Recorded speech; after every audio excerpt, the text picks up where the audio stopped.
Lalaba ka na kagad niya. Dahil saan natin hahanapin yung babaeng yun?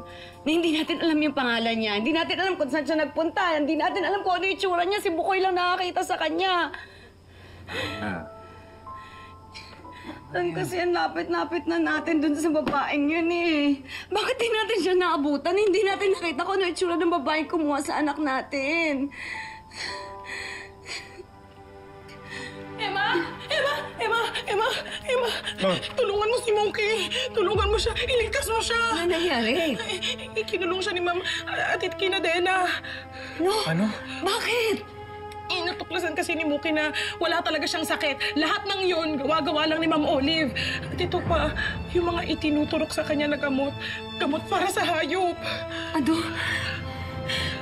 Hayop na Olive na yan. Ito ako nangungulila, naghahanap ng anak. Tapos siya, katabi lang niya yung anak niya, minamahal siya, pero sinasaktan naman niya. Sige na, puntahan niyo na si Mookie. Susunod na lang ako. Pupunta ako sa barangay, magre-report ako kay Kapitan. Sige na. Tara. Ingat. Bilis ka natin. This will turn you to a living doll, anak.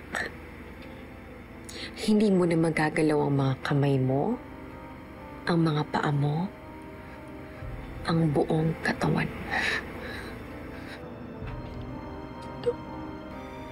Drink up.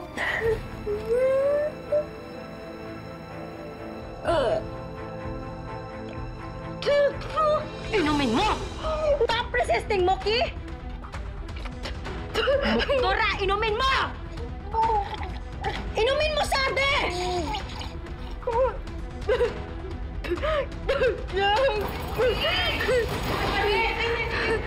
Wisit.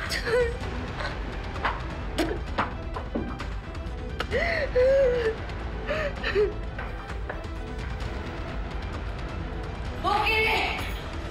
Moki! Emma! Kiling dyan! Dito, dali! Anong karapatan mong pumunta rito para hanapin ang anak ng may anak? Alam ko na kung anong ginawa mo kay Muki. Ilabas mo si Muki.